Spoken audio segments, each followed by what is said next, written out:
Good afternoon. This is Akashvani and I'm Anuja Kumar with the midday news.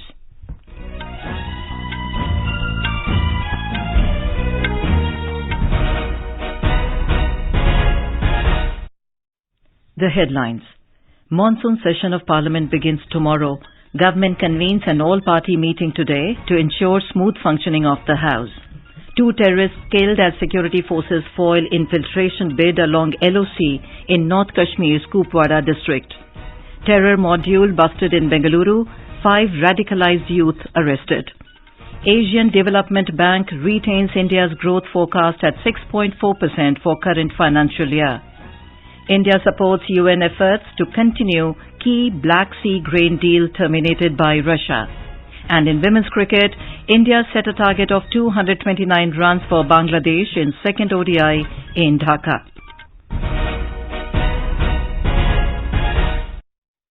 And now the news in detail.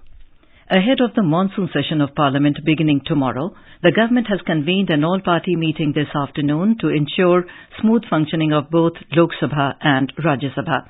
During the meeting, the government will seek cooperation from all political parties. The Business Advisory Committee of the Lok Sabha is also scheduled to meet today to discuss legislative business to be taken up during the session. More from our correspondent. The monsoon session will continue till 11th of next month and there will be a total of 17 sittings in this session spread over 23 days. Many important legislations including the Cinematograph Amendment Bill, Biological Diversity Amendment Bill, Digital Personal Data Protection Bill, Forest Conservation Amendment Bill, National Dental Commission Bill, National Nursing and Midwifery Commission Bill and Multi-State Cooperative Societies Amendment Bill are expected to be taken up during the session. The monsoon session of Parliament is taking place in the backdrop of ruling NDA alliance meeting and opposition's newly formed alliance, namely INDIA meeting, to chalk out their strategies for next year's Lok Sabha polls. With Divakar, Anupam Mishra, Akashvani News, Delhi. On the eve of the session, the News Services Division of Akashvani will bring you discussions tonight focusing on the pressing matters that lie ahead in Parliament. In these discussions, members of Parliament and spokespersons from recognized national parties will be shedding light on the important issues their parties wish to address during the session. The program Issues Before Parliament in English will be broadcast on FM Rainbow. Simultaneously, Sansad Ke Samaksh Mudde in Hindi will be aired on FM Gold and additional frequencies. Both the programs will be broadcast from 9:30 p.m. to 10 p.m. Security forces today foiled an infiltration bid in Kupwara district of Jammu and Kashmir, killing 2 terrorists. According to official sources, in a joint operation launched by the Indian Army, Border Security Force and J&K Police, an infiltration bid was foiled today morning by alert troops along the line of control in Machil sector of Kupwara. 2 terrorists were killed, whose identity is being ascertained. 4 AK rifles, 6 hand grenades and other warlike stores have been recovered from their possession. Today's infiltration bid was foiled a day after security forces killed 4 foreign terrorists in Poonch district of Jammu division. A terror module has been busted in Bengaluru. The Bengaluru City Crime Branch arrested 5 radicalised youth of the module and confiscated from them 7 pistols, 45 bullets, walkie-talkies, dagger and 12 mobile phones. Bengaluru City Police Commissioner B. Dayanand informed media persons that these people had contact with the 2008 Bengaluru blast accused T. Nazir, who is an LET operative. He said preliminary interrogation of the arrested youth has revealed that they were mandated to carry out terror acts in Bengaluru. When they were inside jail, under trial prisoners regarding this case, they came in contact with T. Nazir, one of the main accused in 2008 Syrian blast case. And T. Nazir seems to have radicalized these individuals, especially the one who is now absconding abroad. In Uttarakhand, 16 people were killed due to electrocution near the Namami Gange project on the banks of the Alaknanda River in Chamoli district today. Superintendent of Police, Chamoli, Parmendra Dubhal said 6 people were also injured in the tragic accident. Chief Minister Pushkar Singh Dhami has ordered a magisterial inquiry into the accident. The Health Ministry has further eased COVID-19 guidelines for international travellers taking note of the prevalent COVID-19 situation and the significant achievements made in the vaccination coverage across the globe.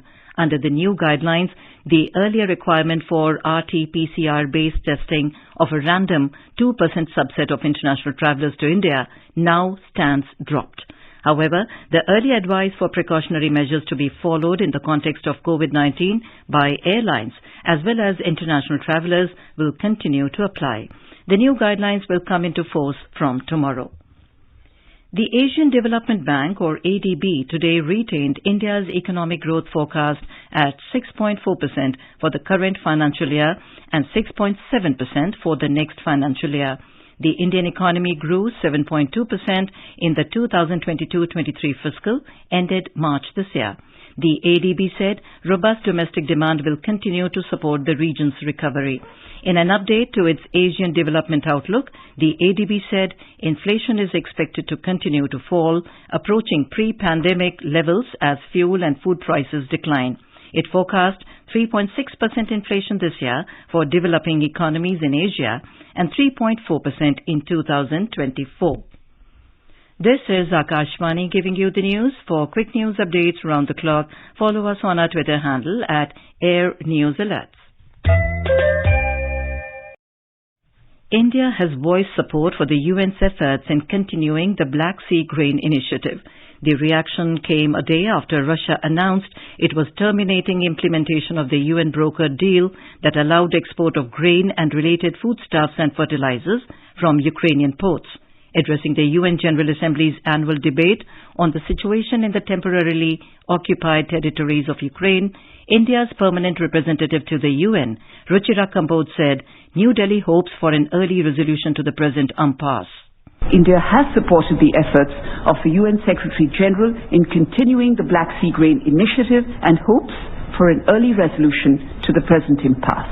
We have consistently advocated, Chair, that no solution can ever be arrived at the cost of human lives. A senior Pakistani envoy will travel to Afghanistan for bilateral talks with Taliban leaders today amid growing allegations of Afghan-based fugitive militants had stepped up cross-border terrorist attacks in Pakistan.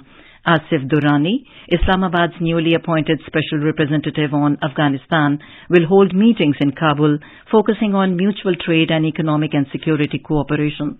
Durrani's visit coincides with a surge in militant attacks in Pakistan, particularly in districts adjacent to the country's nearly 2,600-kilometer Afghan border.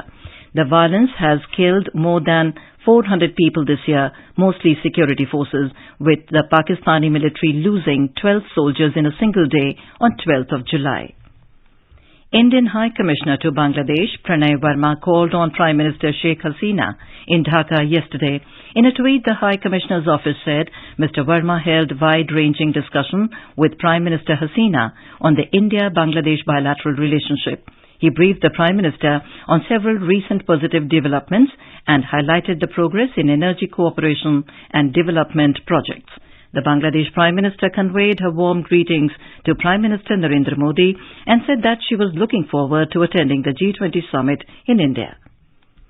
As many as 105 trafficked antiquities representing diverse regions and traditions of India are returning home from the USA. Prime Minister Narendra Modi said in a tweet that this will make every Indian happy and the country is grateful to the USA. He added that these precious artifacts hold immense cultural and religious significance and their homecoming is a testament to the government's commitment to preserving India's heritage and rich history. The India Meteorological Department, IMD, has predicted heavy to very heavy rainfall in many parts of the country during the next 2 to 4 days. Heavy to very heavy rainfall is expected in Maharashtra, Gujarat, Goa, Telangana and Odisha today. There is also a forecast of heavy rainfall today in Rajasthan, Jammu and Kashmir, Ladakh, Gilgit, Baltistan, Muzaffarabad, Himachal Pradesh, Uttarakhand, Chhattisgarh, Kerala, Andhra Pradesh and Karnataka. In a statement, the IMD said a cyclonic circulation lies over the northwest Bay of Bengal and adjoining coastal Odisha. Under its influence, a low-pressure area is likely to form over the northwest Bay of Bengal during the next 24 hours. Meanwhile, in Delhi, water level of river Yamuna has come below the danger mark. At 6 a.m. this morning, the water level was recorded at 205.25 meters.